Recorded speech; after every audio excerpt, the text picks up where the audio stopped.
All right, welcome back. On RealCopStoriesVideos.com, 359 in Cop Stories. Look about gross alerts and dead bodies too, not just lewd-based stuff. So you like them, all police stories, you'll love them. In addition to that, on the same website there, ask me. We have coming up 180 questions and answers. So ask me a question, I'll answer you directly, and we'll put them on video like we're doing now. Okay, so if you want to ask me a question, email me at rsbcopstories@gmail.com.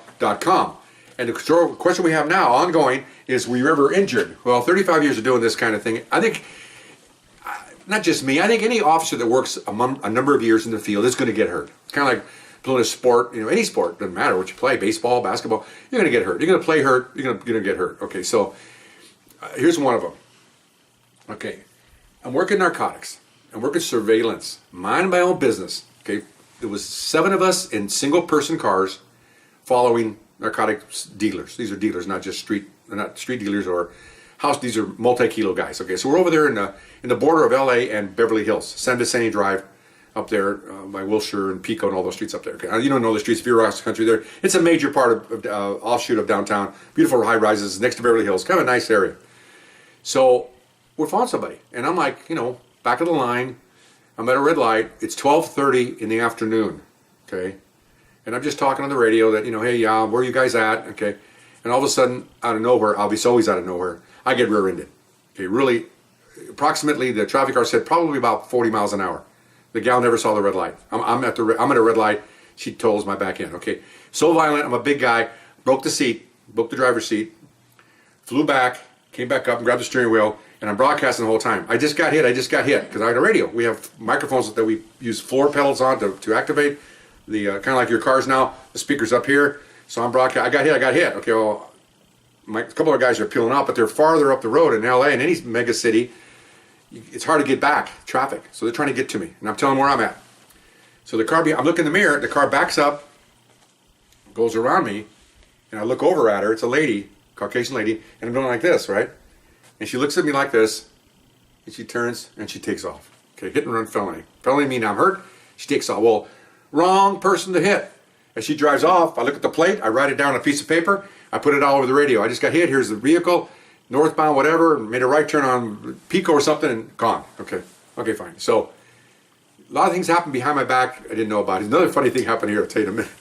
So, my boss comes out, are you hurt? I said, yeah, I can't move. Because I was like, shaking a little bit. Broke the seat, okay. So he calls an ambulance, unbeknownst to me. So, 2 of my guys get there, my assistant squad leader and one of my other partners, and they're looking over me, are you okay? Well, not really. I'm kind of laying, the seat's broken, so I'm kind of laying, the door jams back here, from the front door and the back of the car. I'm almost laying behind that because the seat's broke. Okay, I'm all the way back. So I'm like, I can't move, man. I don't want to move. Okay, fine. Don't do anything. Just stay right there. The ambulance is coming. So I didn't know this, but my assistant squad leader got in the car and he took off. And what he did is he's calling the radio to DMV, we call it, run the vehicle to see where it comes back to. He's going to go chase. He's a very aggressive guy. Used to work SWAT. Now he's a detective. Very aggressive guy. So he takes off with 2 of my other partners and off they go. I didn't know this at the time. So I'm laying there. So my boss pulls up. Are you all right? Okay. And he looked to see. Oh my gosh. Yeah. And she hit me. She took off. Okay, fine. Calm down. Okay, fine. So and the ambulance gets there. Paramedics. What gets out of there? I'm not being a sexist. I'm being a realist here. That's a word. I'm 240 pounds. I expect 2 males to get out of that thing and pick me up on that hardboard and put me in that van, what do they call it, the truck. What comes out of that van? A man, a 200-pound guy, with like a 140-pound lady, 5 foot tall. And she's got her, paramedic boots on and everything else, but she looks the part. Comes up, yeah, I heard, okay, we're going to put the board, okay, fine. So they slide the board under me. They're trying to get my legs up and get my butt in there. I'm on the board now. They get me in there, and I look up, and who's got the head? She does. And I'm laying there going, hey. She goes, what? I said, I think I'm kind of heavy. You might want to have someone else do. I can do this. Okay, she's already in the defense already. Okay. So, another paramedic group pulls up. They're standing there. My boss is standing there. They go to drag me out, and she drops me. Okay. This is like one of those cheap movies where people fall out. They drop people in the stretchers. I didn't fall very far because I was already down almost to the floor anyway because it was broken. So I fell about this much, and I fell out and down. And so basically the tip of the thing, with my head didn't hit because I was below the board, hit the ground. I'm laying there. It bounces. And now I'm getting pissed. I go, get her away from me. And she just backs up like this. And then somebody else pulls up and said, and I'm yelling, I told you get someone who could pick me up. And now I'm pissed. I think you'd be pissed somebody happened like, you already told them she can't pick me up. Without me saying flat out, I'm a fat ass, okay? I told her I'm top heavy, fat, you won't carry me. This is not sexist. You know, grow a bunch of these, and we got a little technical difficulty here. You grow a set of these, and you can pick me up, okay? So a couple of guys, I'm really sorry, and she's already walked away. She doesn't know what to do. Nobody's ever talked to her that way. So pick me up, put me in the gurney. Another guy, they put my car off to the curb. They're gonna have an impound come and get it because they got all messed up. And so you know, I turned out later that she got mad and called her supervisor, and now my supervisor and her supervisor are going at it. And he just told him that my officer told your fire person that he's heavy and that someone should, and he's not being sexist. But if she can't pick anybody up, she should not be doing this. That's that. And it was basically, my boss told me it was basically I'm a Mexican, so I can say this. It was a Mexican standoff. He had his opinion, and the fire supervisor had his opinion. Well, you know what? You cannot do this. If you can't do it, don't do it. You know, you pick up kids, that's fine. You pick up other women, that's fine. But you got a guy my size, it ain't gonna work. Okay. So anyway, so it dropped me. Okay. So anyway, so I went off into the hospital. Okay. So here's what's interesting. So now, in the meantime, I got this. Most of my stories I told you firsthand. I heard this from my supervisor, assistant squad leader. He got a stripped of the car, license plate. They gave him back the DMV on it. And it was a house in Beverly Hills. Not a real fancy house. Just, there are, believe it or not, in Beverly Hills there are regular houses in there, not all mansions. Okay, regular house, driveway in front. He pulls up there, and there's the car in the driveway. Fluid pouring out of the front end. Plate matches. It's the car. Okay, so he calls for some uniforms because he's going to go in and chase. You can chase people as long as you keep a fresh trail on someone. You don't need a warrant. It's exigent circumstances. You can chase them all the way to who knows where, as long as you keep the pace, keep them on them. So a patrol sergeant and 2 uniforms get there. They pull up and he tells us what's going on. He says, one of my just got hit, fresh pursuit. I think she's in the house. We're going to knock on the door. We're going to go in. So the supervisor says, the patrol sergeant says, do you have a search warrant? And my detective sergeant says, are you going to back us up or not? He's looking at all 3 of them, 2 uniform officers, 2 officers and the sergeant. Well, yeah, but I think you need a search warrant. And he turns and he goes, yeah, I got my search warrant right here. And he runs to the door and puts up his foot. This guy's a big guy. He's maybe 6 foot, 230. He goes to that door full speed and kicks it in with his feet. When he says, I got a search warrant right here. And down goes that door. Out come his gun and he's in there, along with 3 or 4 of my partners right behind him. And of course, they got to go behind him because, you know, it's a police thing. They're going to back him up. So they go in there and they run around. They find her in a closet with a bloody napkin on her nose. Drag her out, cuff her. She's a suspect, okay? So I go to the hospital for a day. I call my wife. I told her I'm fine. I can still talk to you. If I can still talk to you, I'm okay. I haven't been killed by gunfire. And so that was okay. I came home. 3 days later, traffic officers come to my house and they show me a 6-pack, which basically is 6 photographs of 6 women.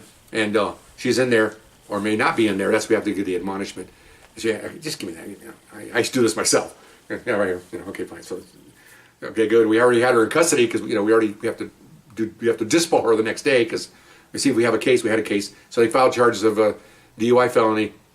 And if this had happened in any other county but Los Angeles, well, maybe San Francisco County, she would have got some time in jail, heavy fines. No, they kicked it down to a misdemeanor because I had no visible injury, just muscle injury. Yeah, I was off for 3 months on whiplash.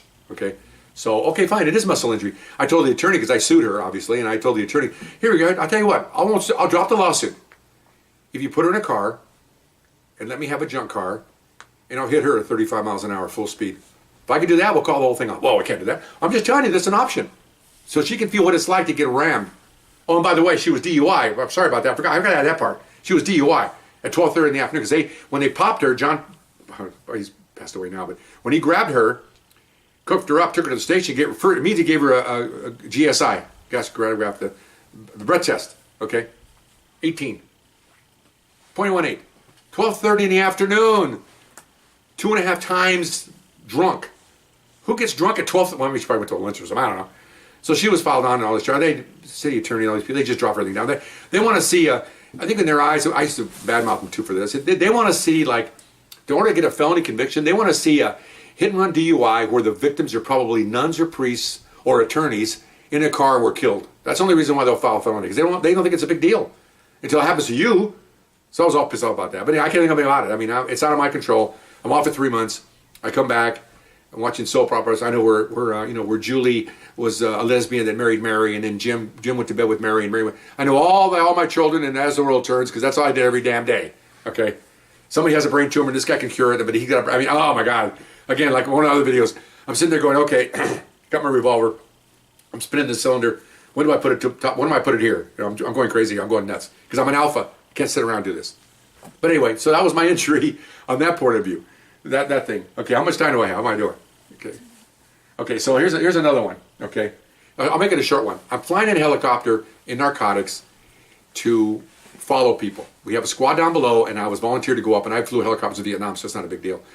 And so we're done one night, and we're at a sheriff's substation where there's a helipad on top of the roof, and we sit there, and then we go down to go to the bathroom and stuff, and then we get back up, and we go back to Los Angeles. And so it's maybe by the bird flight, maybe, oh, that makes sense, we're flying back a helicopter. Anyway, without traffic, it's about 50 minutes back to downtown from where we're at. You know, we don't have to worry about traffic, obviously, we're flying a helicopter. So we're done for the night, and we didn't have phones then. Just the boss had a phone.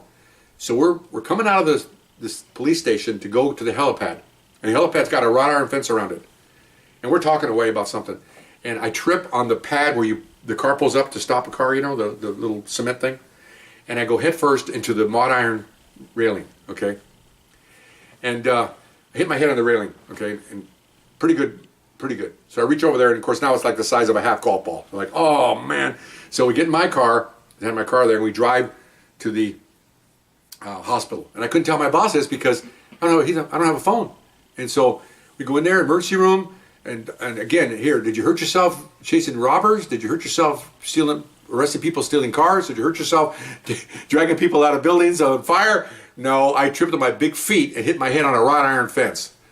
There was a nice lady doctor there. She looked me over. She goes, "That's a pretty good lump you got there." So they gave me an X-ray and a couple other things in there, and CAT scan and whatever, all good stuff. She said, "You're fine. You just got to have a headache." And I did have a headache, and that's pretty much it. I finally got a phone. I called him, my boss, and there wasn't any place in the emergency room to call him, which it really wasn't an emergency. I wasn't knocked out or anything. It was just, and I'm calling now. It's midnight. Could we secured like at 9:30? So I mean, all those emergency rooms busy.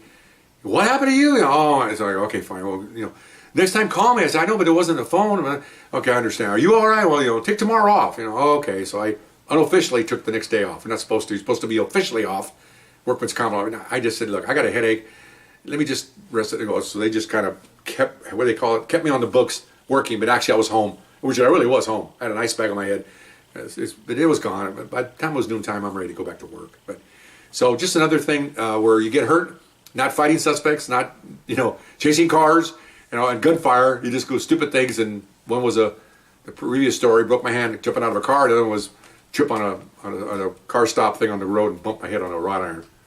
Right way to go. Anyway, wonderful way to go. Hope you enjoyed it. We'll see you next time. Bye bye.